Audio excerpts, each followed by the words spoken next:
اللہ کا شکر کیا ہے؟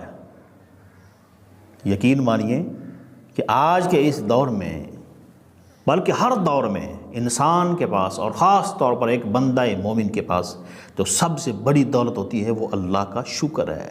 شکر صرف یہ نہیں کہ آپ زبان سے بولیں کہ یا اللہ تیرا شکر ہے، پیٹ بھر کے کھانا کھا لیا، ڈکار مارا کہا کہ شکر ہے، یہ شکر نہیں ہے۔ شکر یہ ہے کہ مولا اللہ جس حال میں تمہیں رکھے اس حال میں رہتے ہوئے اللہ کا شکر ادا کرنا، یہ شکر ہے۔ موسیٰ نبی علیہ السلام، اس واقعے سے آپ فلسفہ شکر جو اللہ کے لیے شکر ہے اس کی جو حکمت ہے وہ آپ سمجھیں کہ انسان کو کس طرح سے اللہ کے لیے شکریہ ادا کرنا چاہیے۔ موسیٰ علیہ السلام آپ چلے کوہ طور پر، ایک شخص مل گیا رستے میں۔ اس شخص نے کہا کہ حضور آپ کہاں جا رہے ہیں؟ حضرت موسیٰ کلیم اللہ علیہ السلام آپ نے فرمایا کہ کوہ طور پہ جا رہا ہوں۔ تو وہ کہنے لگا واہ واہ کیا کہنے آپ کے، آپ تو کوہ طور پہ رب سے ہم کلام ہونے جا رہے ہیں، تو پھر میرا ایک پیغام ہے، میری ایک عرض داشت ہے، وہ بھی رب کے حضور عرض کر دیں۔ حضرت موسیٰ نبی علیہ السلام آپ نے فرمایا کہ کیا ہے؟ عرض کرنے لگا حضور دولت بہت زیادہ ہوتی جا رہی ہے اور سنبھالی نہیں جا رہی، تو اللہ کی بارگاہ میں عرض کریں نا کہ وہ دولت تھوڑی کم کر دے۔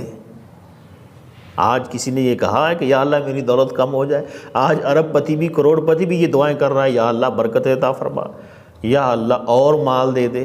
لیکن وہ واحد بندہ اس دنیا کا کہ جس نے موسیٰ نبی علیہ السلام سے یہ کہا کہ اللہ کی بارگاہ میں عرض کر دیں کہ میرا مال کم ہو جائے تاکہ کل قیامت کے دن حساب کتاب دینے میں مشکل نہ آئے۔ آپ نے فرمایا ٹھیک ہے۔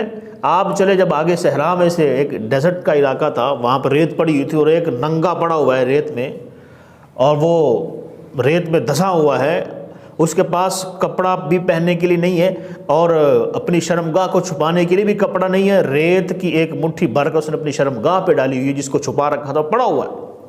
اس قریب سے گزرے موسیٰ نبی علیہ السلام، آپ نے فرمایا ہاں بھائی کوئی حاجت ہے؟ میں اللہ کی بارگاہ میں جا رہا ہوں، اللہ سے کچھ کہنا ہے۔ اس ملنگ نے یوں سر اٹھایا اور کہا کہ حضور ابھی بھی پوچھ رہے ہو کہ مجھے کوئی ضرورت ہے؟ میرے پاس تو پہننے کے لیے کپڑے بھی نہیں ہیں، تو آپ دیکھ رہے ہیں میرا حال کہ مجھے کیا چاہیے، آپ سمجھ گئے۔ فرمایا ٹھیک ہے، تیری میں عرض داشت بھی اللہ کی بارگاہ میں عرض کر دوں گا۔ آپ الغرض کہ جب آپ کوہ طور پر پہنچے، اس مقام پر کہ جہاں پر آپ اپنے رب سے ہم کلام ہوتے تھے، جب وہاں پر پہنچے تو اللہ سے ہم کلام ہوئے، ساری باتیں ہو چکی، اور جب چلنے لگے تو اللہ پاک نے فرمایا کہ پیارے موسیٰ میرے کسی بندے کا کوئی پیغام تو نہیں تھا؟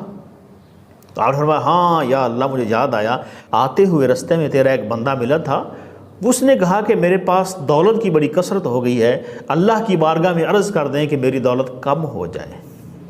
اللہ پاک نے فرمایا ہاں میرے اس بندے کو کہہ دینا کہ وہ میرا شکر بہت ادا کرتا ہے، وہ میرا شکر کم کر دے، رزق بھی کم ہو جائے گا۔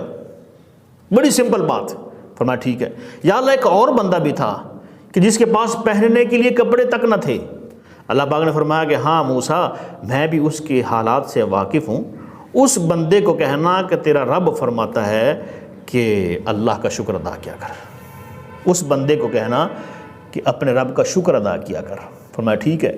اور آپ جب چلے کوہ طور سے واپس آئے تو اس بندے سے ملے کہ جس نے کہا تھا کہ اللہ کی بارگاہ میں عرض کریں کہ میرا رزق کم ہو جائے، تو آپ نے اس سے فرمایا کہ بھائی تیرے لیے پیغام ہے اللہ کی بارگاہ سے، اللہ فرماتا ہے کہ تو شکر کم کر دے، تیرا رزق بھی کم ہو جائے گا۔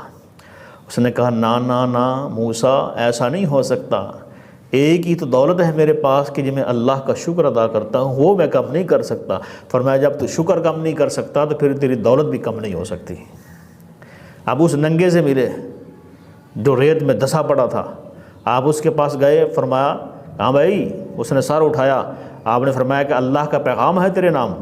جی۔ موسیٰ نبی علیہ السلام آپ نے فرمایا کہ اللہ فرماتا ہے کہ تو میرا شکر ادا کر۔ اب اس نے پتہ کیا کہا؟ اس نے سارا اٹھایا، اس نے کہا کہ کیڑی گل تا شکر ادا کراں، مینوں دتا کی سوں۔ یہ جملہ بولا نا کہ مجھے دیا کیا ہے۔ ہوا چلی کہ جس ریت سے شرمگاہ کو ڈھانپا ہوا تھا وہ ریت بھی اڑ گئی، جو تھا وہ بھی ختم ہو گیا۔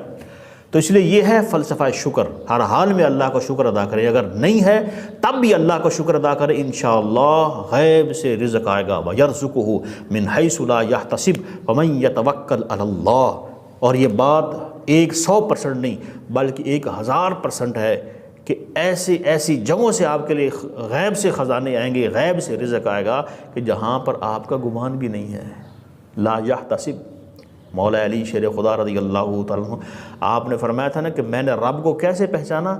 میں نے اپنے ٹوٹتے ارادوں سے رب کو پہچانا ہے، کہ یہ میں نے شام کو یہ پلان کیا ہے کہ میں کل یہ کام کروں گا، کل اس بندے سے ملوں گا، فلاں فلاں میٹنگ اٹینڈ کروں گا، اور یہ میرے پروجیکٹس ہیں، اور جب وہ طے نہ پا سکے، میرے ارادے ٹوٹ گئے، تو میں نے اپنے ٹوٹتے ارادوں سے رب کو پہچانا ہے کہ ہاں کوئی ذات ہے، کوئی طاقت ہے کہ جو تو کرنا چاہتا ہے اور وہ نہیں چاہتا، اور ہوتا وہی ہے کہ جو تیرا رب چاہتا ہے۔